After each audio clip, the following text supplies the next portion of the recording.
Hello and welcome to another episode of Leaders of Transformation. Today we're going to have some fun and we're going to talk with Kerri Hummingbird. She is a soul guide and she has served as a social activist, a leader, and a philanthropist for over 3 decades. She's the founder of the Skills Not Pills movement, which we're going to talk about here today. She's also the host of the Soul Nectar show. She catalyzes mind shifts and transforms and helps people to transform life challenges into gifts of wisdom. And I'm sure there's a few people listening out there that have gone through a few life challenges. I certainly have. And to be able to turn those into gifts of wisdom is a real blessing. She is the author of the award-winning best-selling book, Awaken to Me, One Woman's Journey to Self-Love. Now, this show is all about transformation, being a leader of transformation. And where does that start? That starts with us transforming ourselves, having the experience, and self-love is a huge piece of that, right? Being able to love yourself no matter what. So we're really excited to have her here. Welcome to Leaders of Transformation, Kerri. Thank you so much for having me, Nicole. We've had such great conversations offline and y'all missed those.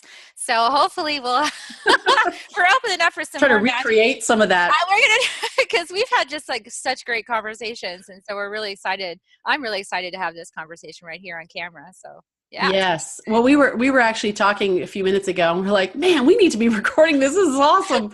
So yes, you missed that, but this is going to be a really great conversation. I know already, just based on what we've already talked about and offline. And so I'm really excited. Also excited that you're here as the listener and the viewer, because you're the reason why we do this. This podcast exists to be able to inspire you to be the leader of transformation that you're capable of being. Or if you're already out there doing something and you're changing the world in your own way, then this is hopefully is going to give you some fuel for the fire to be able to continue to do it further and to create a greater impact in what you do and inspire others, have that ripple effect go out, that you inspire others to do what they're capable, to fulfill their purpose. I believe that every single person who is born has a purpose and a contribution to make. And just imagine if we were actually all living in our purpose. What an amazing world this would be. So we're really excited. So afterwards, I know Kerri's got some really cool gifts and freebies and things that she's going to share. We're going to make sure that all those links are on the leadersoftrandsformation.com. So not to worry. You don't have to, if you're driving, don't have to write all this down. It's all at the leadersoftrandsformation.com. All you need to do is actually click in the search button and type in Kerri, Kerri, and you'll come to the show notes for this episode, and all of those links and everything will be there. So leadersoftrandsformation.com is your resource there. Also, before we dive in, because I know we're going to get into this, and I just want to make sure we cover this first, is that if you have stories and you're out there making an impact, we want to hear your stories. Oftentimes people don't, they say, yeah, you say that, but do you really want to? Yes, we really want to hear your stories and how you're making an impact. So find us on social media. We have a page, Leaders of Transformation, and I share things that are going on in the world, things people are doing that are amazing. So please share it with us. I love that content, to be able to share and spread the word about the cool things that you're doing. So I encourage you to do that. And coming back to Kerri, so, oh my God, there's so much we could talk about, and we dove in pretty quick when we were just chatting previously. But let's start off with giving our listeners a bit of a better sense on what you're passionate about, what you're up to, skills not pills. What is that?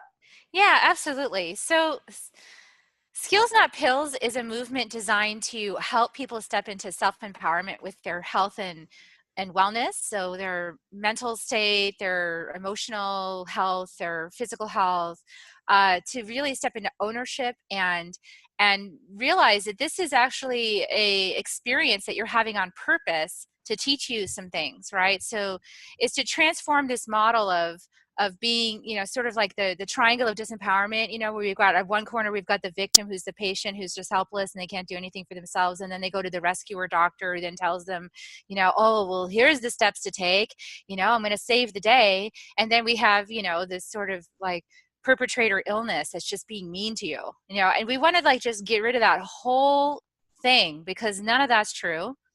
We are here on earth for a reason. We're in a classroom.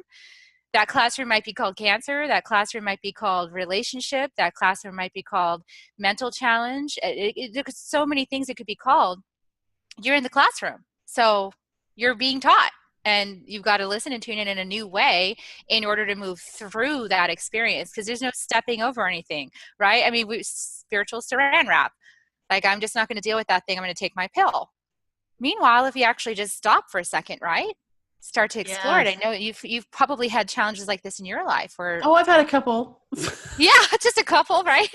We were actually talking about this before, because like it's that thing that we don't like, right, Nicole? Like that thing that we just like, would this stop happening, please? I don't want to deal with this thing. I want to get on with my happiness. But it's actually that challenge that gives you the wisdom, Yeah. the deep gold, right? That's in your pocket. Yeah. And now, Nicole, like you offer that gold to all your clients. That's the gold that because you went through your thing. You went through the Yes. challenge. Yeah. If you didn't, that's where the transformation starts with you. If you don't go through the transformation, and I think we all have opportunities. Some people, it's going to be maybe a little bit more difficult than others, like going through one thing. But the thing is, I believe that everybody's experience is perfect for them. And so everybody has an opportunity to go through and have a transformation story. Some people think they have to have this story of, I was destitute and on drugs and, all these things. And then now today I'm doing X, Y, and Z. And it's like, I'm doing this amazing thing and helping all these people, and they need that story. You don't need that story. I think God, life gives us these, like you said, I love the way you said that, it's a classroom, gives us these opportunities. We all have them. Nobody got missed in that, dishing out of, life experience. And so whatever it is, I think that's what we need to embrace. And yeah, for me, I mean, I think maybe I don't know, sometimes I feel like I've been blessed a little bit too much. It's like, don't trust me too much. Too many life experiences. Okay. Can you back them down just a little bit? Just But you're right. It Does help me to be a good coach. And when I'm talking to people and working with them, and I'm pulling on all of this life experience, and they're like, wow, how do you know all this, or how do you understand, and how can you empathize with all this? It's like, well, I have this because awareness that, it. that choosing to be a helper guide, like you are, like a coach, a mentor, a doctor, a soul guide, whatever the label is, where you're like choosing to be that person in service, automatically opens the door for you to a whole lot of like life transformation experiences that you get to have, so that you can physically embody the transformation that you're going to then share with the people you serve. So when you don a title like that, be careful. I've known some people that took on the title of shaman and they just wore it around, and I was like, I wouldn't do that if I was you. Like, I think that's not wise, because the minute you take that, you just open the door for all the deep wisdom that you need in order to be that person. So you're going to go through challenges, and people will say, well, my life just totally fell apart after I chose to start calling myself a shaman. I said, well, maybe there's something in that, like you needed to go through all those challenges. You can't just like put a shingle up and say, like, here I am. That intention creates, because the universe is not stupid. It's extremely brilliant, and it knows that you can't just put a shingle up and like start business. Yeah. Well, it reminds me of there's a scripture that says, to whom much is given, much is required. So Yes. If you want to take on that big title, if you want to take on that huge role, then you're going to have to be prepared for it. Well, it's funny because I never really wanted to, and I don't know if maybe you did, but for me, it wasn't that wasn't the journey. It wasn't like, hey, I want to be that. It was, I was called into it, as opposed to choosing it for myself and saying, yeah, I want to be a coach. Even it's funny because back in 2005, when I started my coaching business, and people were saying, it didn't start off as a coaching business. It started off as doing workshops and teaching personality dynamics and everything. And people were like, oh, I want you to coach me. And I went, no. No, I don't want to do that. I don't want to do that. And I don't think I'm a really good coach. And, that's not really who I am.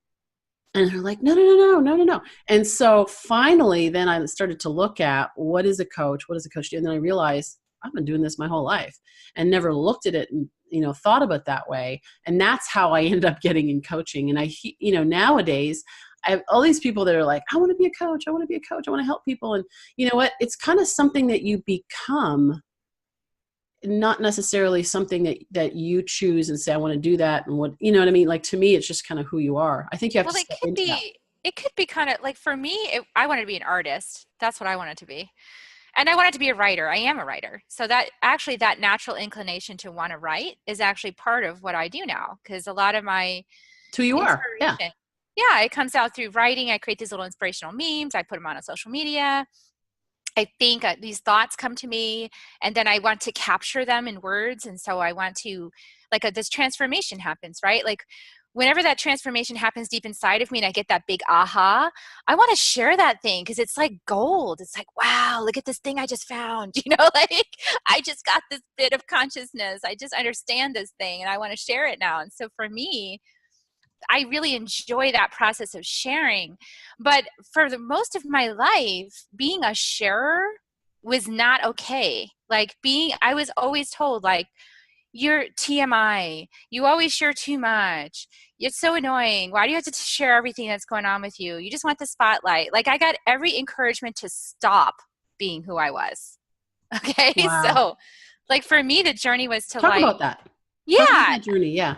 I'll tell you, and it gets insidious. So I'm a very emotionally empathic person, which also helps with my healing work, right? I have to feel other people in order to know what I'm tracking in them and to help them. So I've always been that way. I just didn't understand it. I would feel everything and I would take stuff on as if it was mine. And so I took my mom's stuff on. I took family dynamics on. I was always the one to blame. It was always my fault for everything going on in the family. And I guess I was the one that got sent to mental hospital. Not really mental hospital per se, because I never went to an actual hospital. But like, the idea of the shaman, when you look at this, I don't know if you've seen that out there, but there's this African shaman who said, when I come to mental hospitals in the United States, I see people who are awakening that are trapped in a hospital, and they're not being treated the right way because people here in Western culture don't understand it. So although I never went to mental hospital, like, I had the same experience in a psychiatrist's office or in psychotherapy offices, like, for 20 years, 25 years. That's very interesting. Yeah. What you just said there, Yeah. about people are awakening.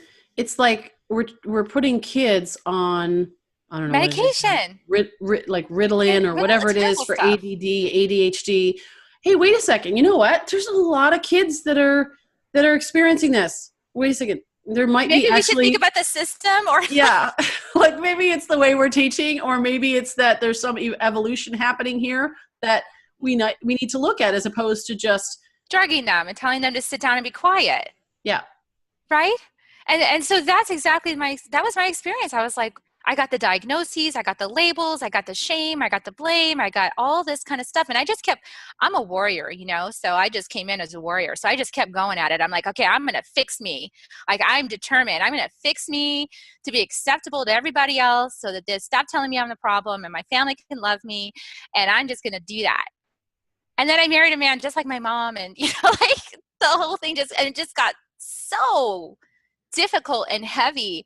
And I didn't heal. I started my healing journey when I finally said, I'm just going to be bad. Forget it. I'm out. Yeah. I'm going to be an artist. I'm going to be creative. I'm going to go do what I want. I'll be a hippie. I'll be a vagabond. I don't care. I won't leave my kids. I'll totally, I did keep them because I love them. But everything else, I said, forget that, because I could have just gone off. I could have just been like, forget it. I'm a gypsy mom now and I'm out. Right. I could have done that. I was this close. But I love my kids too much. So I did hang in there. I got a little bit of a corporate work to keep me going, and I did my art.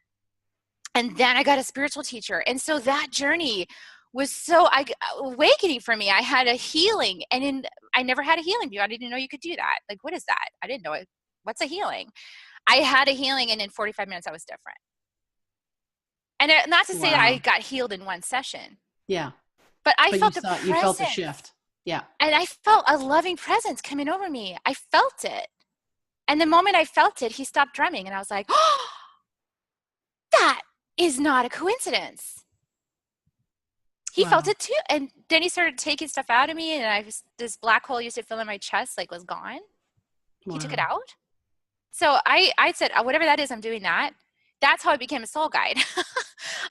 Through my own pain, Yes. through my own desperate pain with a system that was failing me, that I kept trying to do my best, my college best, because I was, straight A student, trying to do my best, and it failed me. And I feel like that for so many people, like if you're called to do this kind of work, like probably you kind of grew up thinking, well, in humbling ways, like you don't know what you're talking about, or there's something wrong with you, or Yeah. and I think that's leaders of transformation. That's why I bring this up. Yeah. Like maybe the world just doesn't understand you Yeah. because you're a leader of transformation and you're a frontiers person. Yes.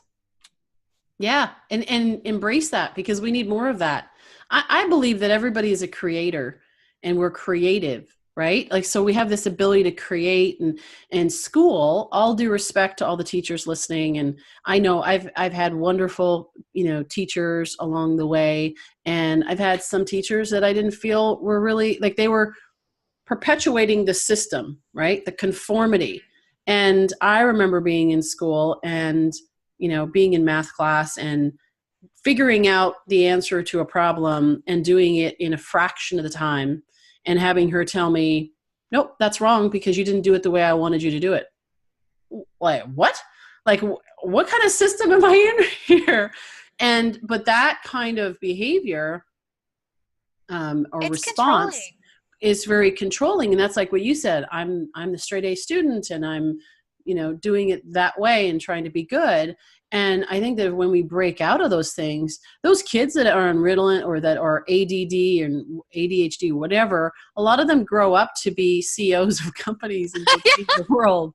So there's something to be said about that. Yeah, to just be, rather than trying to, like, why can't I be, normal? I've thought that, though. There's been times in my life when I'm so out of the box that in terms of my life experience and what's going on and so forth, that sometimes I feel like, like, it'd be nice to be kind of like normal, have a normal life and a normal Yeah, but then if you do family. that for a little while, I'm so bored. I'm bored. Oh, totally. And then I'm like, what am I thinking? Wait a I second, like time out. momentum. Do I want that? No. And so those people are trying to get out of that box. Like, why would I, like, it's just like a momentary thing, when I'm sometimes so far, like, my company name is Discover the Edge for my coaching. And be careful what you, like you That's said what in I'm the beginning, right? saying. Yeah. Because I've been on the edge, and there's cutting edge, and then there's bleeding edge. And then you're like have And then like there's over the subtleties of edge. There's like flavors of edge. It's almost like a fine wine, like you can really discern the difference of edge. You're an expert in edge. Yeah. Well, so let's talk about, so today, what do you do to help people because this isn't about me, even though I'm like totally relating to your experience. What is it that you do now? So you're a soul guide and you walk And people people are through like, what does that mean? Yeah. Like, what is that? It sounds kind of woo-woo, be honest, right? Well, People it are like, totally is woo-woo, and people are totally. like, what is that? So another phrase I use for people that are really, left-brained, which apparently doesn't even exist. They're finding out that the whole left brain, right brain thing is it's not true. But anyway, is self-mastery expert. And so what do? I help people access their inner wisdom. So, we all have that inner guidance system. And what's happened is that we ignore it, and we sort of put it in jail, and then like use the rational logical brain to like figure it all out. And then we get exhausted, and then we're like, I'm done, I'm burned out, I don't want to do this anymore, right? And we become beach bums. So I help people in that process of like, hey, this beautiful thing can happen when you uncage that inner guidance system and you start listening to it, because it operates through your whole body. It operates in this knowing within you. And when you start to honor it and you start to listen to it and follow it, like magical things start to happen. You start to open up to, wow, there's a lot more help around me than I even imagined was possible. And then you can start having mystical experiences. I know that Dr. Joe Dispenza just put out his book, Being Supernatural, and he boldly went on the edge and said, like, listen, like you can do this and you can have mystical experiences. You too can do this. And I will just confirm with him, yeah, I started off my process with following his teachings. And then I had a range of teachers. And now I have these incredible experiences that actually sometimes can manifest into literal physical experiences. So I'll share one with you if you guys are interested. Of course, they're like, yeah, mystical experience, like something happening. So I was on a solo. I don't know if some of you know what that is, but when you want to clean and clear your consciousness and clear the clutter in your mind, you don't even know how much clutter is in your mind until you go in the woods for 3 days, no books, no left brain activities, nothing logical, no reading, just being. No doing, just being. So I did that for 3 days, and then you do a little cleanse while you're doing it. Yeah. And I have been studying to be a healer. So I've studied a little bit. I'm at the really itsy bitsy beginning of my journey with it, but there's these healing songs that you can sing, and it calls in the allies. The ally could be a hummingbird. The ally could be a mountain lion. The ally could be a plant. It could be a tree. It could be a mountain. So you're just kind of singing the little song and calling it in, like, come help me, be with me. And it's harmless. We're just singing a song. Well, I was doing that at the second day of my solo. I found a rock that's a stage so I could step up on it and have an audience in the woods. And I was singing my song. And at the last one, I thought this little giggle almost like came up inside of me. And I decided to call it a hummingbird. And it was just this moment of like, I didn't have any expectation. It just had this giggle. And I was like, yeah, I'm going to call hummingbird. And out of nowhere, it came right in front of my third eye and hovered like right about here. And wow. I mean, it was like 45 seconds or something. And I'm just staring at it in awe, like, wow, I called and you came. That's amazing. Yeah. And I kind of recognized it, and then it nodded at me and it flew off. And then I tried to repeat it, and it doesn't work that way, because that is like, it's this magical moment where you're so in tune with all of life that you realize it's like a handshake. It's a partnership. It's that the consciousness is always moving around, and everything's part of it, including us. It operates in us. It operates in the computer. It operates in the glass. It operates in everything's alive. And it's all collaborating to create this beautiful experience that we're having. And when you can cross over to that place of recognition of how intricately amazing the whole thing is that's happening, then your whole life can move to this place of awe and curiosity, which is such a much better place to be living, in my experience, than from like, I know exactly what's going to be happening every single minute of my day, every single day. Because I repeat my life every day the same way. Well, and life has a tendency to surprise people who think that and say, well, actually, you don't know everything that's going to happen. Here, let me do this. Especially people that say they want to explore the edge. Yes. Yeah, exactly. They're like, oh, you do you? Well, let me help you out with that. And so, yeah, you know what you talk about is that spirit in the Christian world, or Christianese, we call that the Holy Spirit. Yeah, it's the Holy Spirit. Consciousness. It's the same thing. It's that connection, and it's hard to explain. It's hard to describe how it feels to be in that, other than like what you said, awe. I mean, I know we use that word awesome a lot for a lot of different things, but that truly is the space where it is applicable, where it is awesome. And yeah, really, really cool. Now, I notice you don't call yourself a coach, so we're gonna go there a bit, right? We were talking about the coaching thing and beyond coaching. For me, it doesn't resonate. Yeah. Yeah. Well, and it didn't really resonate with me. I started calling myself that finally because it was as a key word, and that was before there was, 7 million coaches out there, however many coaches there were. But now it's not necessarily a differentiator or anything like that. But, to me, I think that coaching has a place for helping people. Actually, I just put on Facebook recently, I said a coach is designed to help you expand and shift your perspective. They're not designed or there to tell you what that perspective is. And so I think that there's a place, right, for, wow, I never thought of it that way. It's like you having that experience in the healing session and saying, wow, this is amazing. I've never experienced this. And so creating spaces for people to expand and to see things in a different way based on their own experience and what shows up for them in that moment. But talk about that. You said you don't see yourself as a coach, you see yourself as a mentor. I see myself as a mentor. I feel that word feels warm and loving to me. So I like it.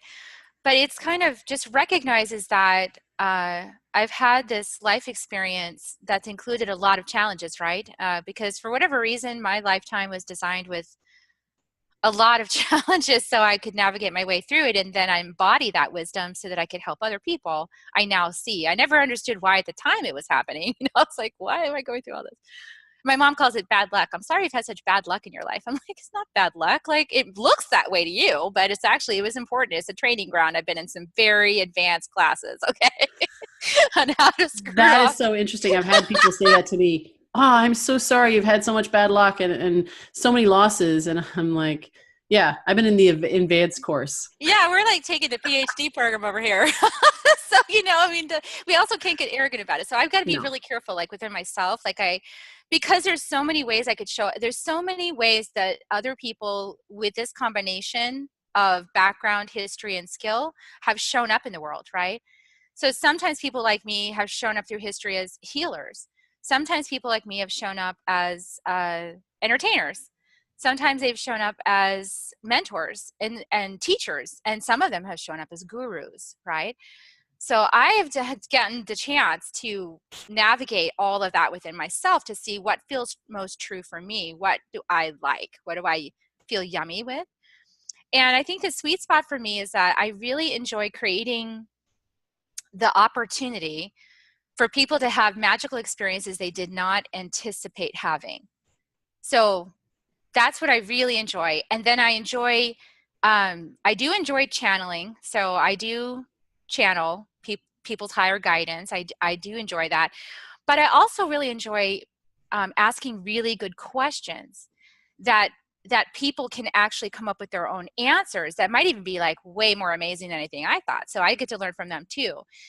And so I do a balanced approach, I guess, of all of that. Like, I love to channel, but I love to do the healings. I love to ask questions. And I love to expand my own knowledge about how this universe works. So there's a balance and it's a moment by moment. It's really feeling into what is in right relationship in this moment to share. What's the right way to help guide this person in this moment? Because sometimes, in the Bible, it talks about the angel has to come and just rip the person up, right? Like, okay, you just almost died. We're going to bam. And for me, I feel like the healing sessions that I facilitate, because I'm really clear it's not me. Yeah. I feel like the healing sessions I facilitate are like that. They're like the angels, comes down and rips this, helps this person get through that thing. Like, you just need help. And then sometimes it's like, I'm more like that fierce mother, that fierce love of a mother. Like, what do you think just happened in your life? Tell me about that. How are you handling that inside of you? And what are you going to do about that? Like, what changes are you going to make? What do you really want? And I love you through all of it. And I just want you to see yourself. So let's take a look at it closer. So that kind of place of that fierce love of a mother. So I feel like mentor encompasses all of that, because your mentor can totally help you out. Like, if you just really are getting ready to step out in front of a big bus, your mentor just grabs you back, right? Like, don't do that thing.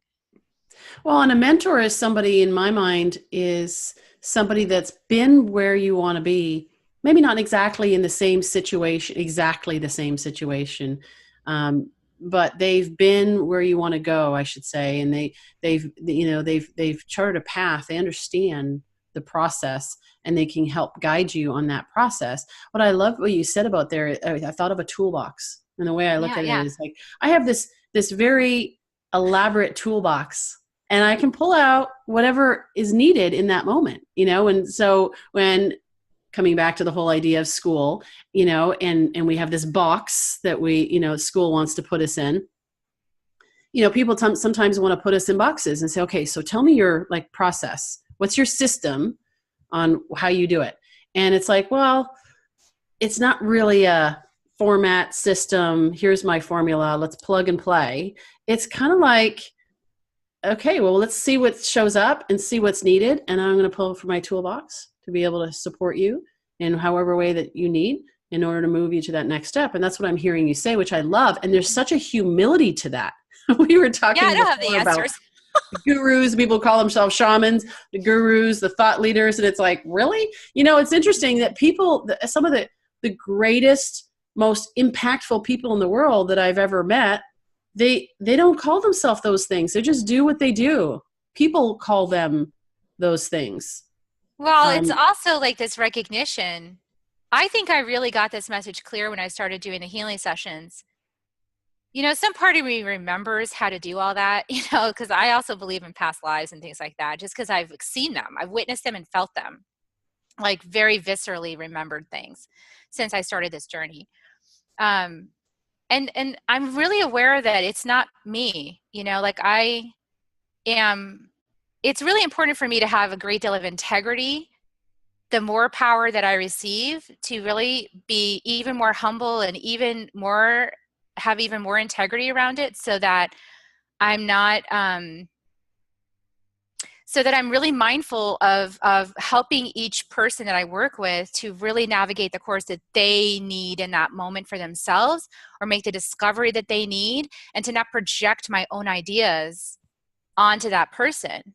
And so it is this moment to moment, because sometimes I do need to be the angel. I just need to be, okay, you need like help. And sometimes I need to hold this really, for me, super uncomfortable spot of like, there's no budging right here. I'm not backing off of this until you have a shift. And it's uncomfortable to do that. So those are all learning things too. Like, we're learning and growing as we work with clients. And I'm also super aware of that. Like, anybody that's a healer out there, you know, a lot of times that person comes in, there's a nugget for you. Like, you're like, oh, that was mine. You know, dang it. I need to fess up. That was mine. I got to, you know, it's just honesty, radical self-honesty. And it's the ego that wants to say, I've got a 1, 2, 3 step process. Yeah. We've got an ego-driven world right now. Yeah. You know, and so as a leader of transformation, you've got to know that you got to know, right? So this back to the inner navigation system, like the stronger your inner navigation system, the more you're actually in your knowing connected to that bigger source of consciousness that is within you and it's in all of life. And from a knowing place, you can clearly see through all of the machinations of the ego trying to get control all around you, in yourself, in your family, at work, in a community. And the people that aren't yet awake to it, they're not really going to see that. And they're going to think you're crazy. They're going to say, well, you're just being too sensitive, or you're just crazy, or you're just this or that. They're going to have all kinds of judgments for the wisdom that you're bringing. And so just be steady. Yeah. Be steady in your knowing and show up, because that light, that vibration that you are, ripples out and changes everybody around you over time. It's like the river wears down the stone, you know, through time. Yeah.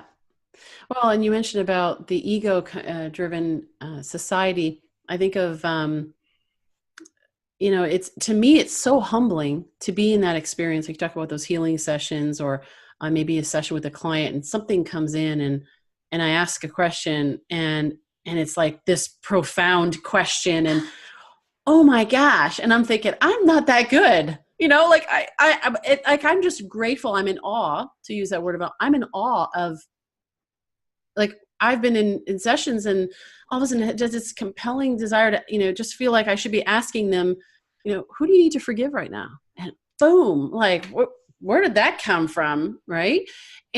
But that created the transformation. It created the breakthrough, the shift. And as I said, it's this humbleness. Now, it's very easy to quickly go, wow, I'm pretty good at this. You could take credit for it, and then I could take credit, and then I know it's like, then it slows down. I'm not that good.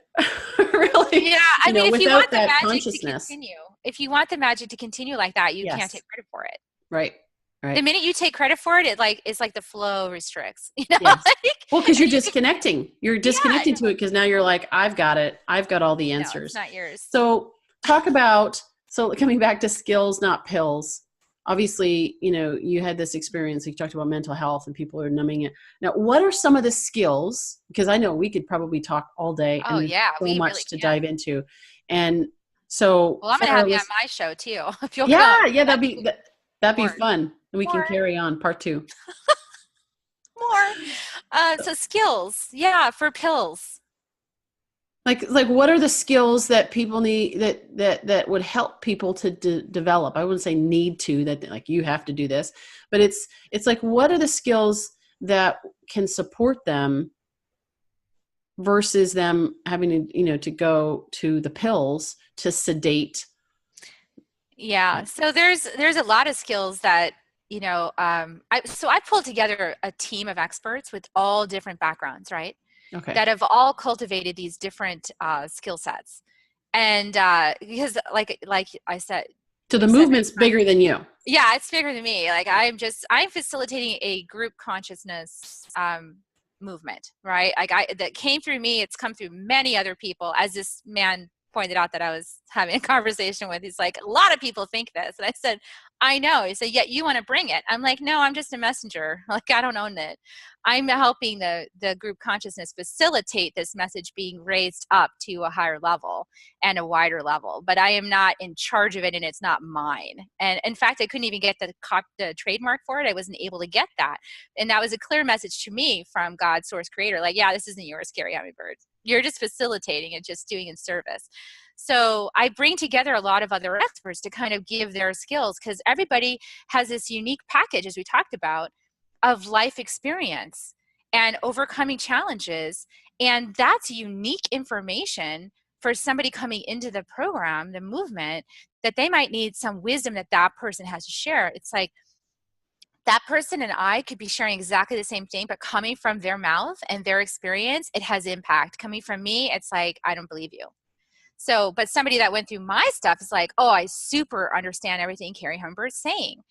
So for my audience in the movement, there's all kinds of people coming to it. The ones that would come that has some resonance with me, the skills that I share are around grounding, like learning how to ground to the earth, learning how to be very present and very grounded in your larger energy body with the energy body of the earth, which is the biggest thing we have to ground ourselves to, and how that can actually make your heart more coherent. It can actually make your entire nervous system relax and calm down. So a lot of the symptoms that people have are like anxiety and stress, and those are killers. Like a prolonged inner environment of stress and anxiety will cause all kinds of problems, mental challenges, health challenges, all kinds of things. It doesn't matter what else you do, but if you're not processing the anxiety and recalibrating your energy to the energy and the heartbeat and the rhythm of the earth on a regular basis, like daily, so that's one of the first things I teach people. It's a really simple thing, but I teach people how to ground. And I also teach people how to shield, because people like me, empaths, sometimes we don't know where we stop and other people begin. And we don't That's know, true. like, what's Yeah. mine and what's yours. I'm just feeling everything. I go to the mall and I walk away feeling sick.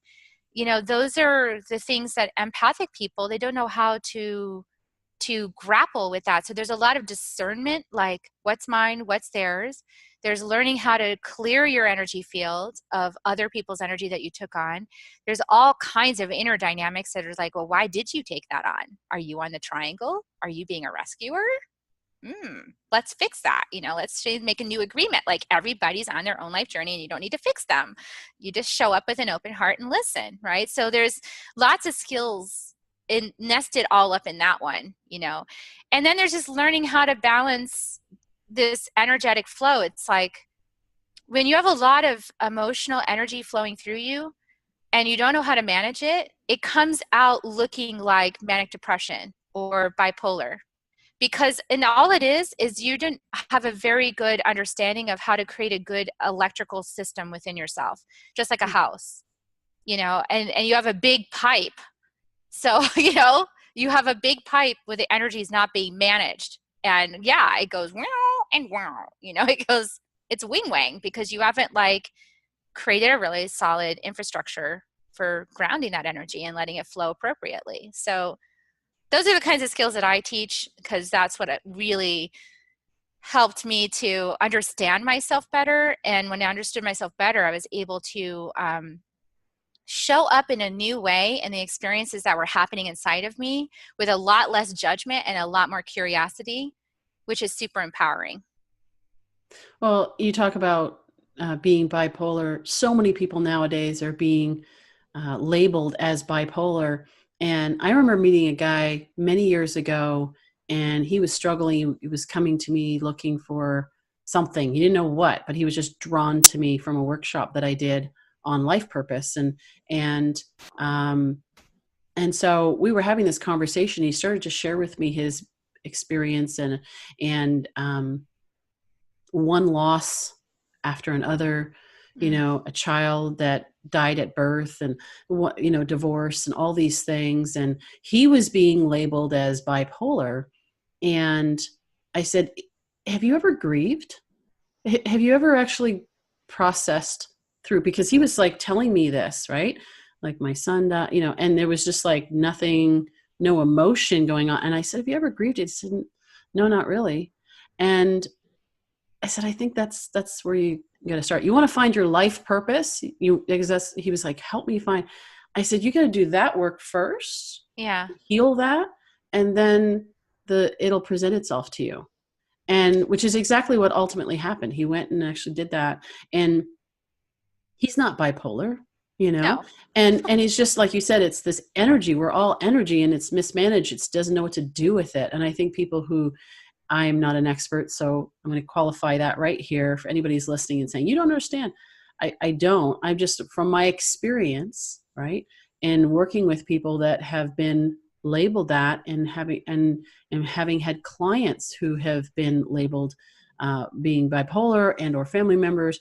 And so it's just that they have a lot going on, and they're not able to work that out. And so there's the highs and lows. And so consider, I would say, and this is what I'm hearing you say, is consider that there is another option to it, whatever that is. If our body's in dis-ease, we're like in dis-ease in any way, then consider there are other options to creating that healing, is what I'm hearing you say. It is true. And I actually will say this to any trained psychotherapist, psychiatrist out there who's kind of listening to this going, you don't have any right to say that. I want you to just open your perspective a little and take a look through your client list. Has your approach created joy, love, and freedom in your clients? And if it hasn't, I really invite you to stretch yourself outside of this box that you've been conditioned to believe is true, into another way of thinking and seeing. Because I'll tell you, after 20 some odd years of dealing with it in the system, it made it worse. And you can read my memoir to see just how worse it got. It's pretty bad. That this whole path ever since then has been huge. And I will say, like, the mental mess, and this is another word I usually use for that, the mental mess that it created, and the judgment and the shame and the identity that those labels created, and the way it made me feel about myself, none of that helped me recover. It made it worse.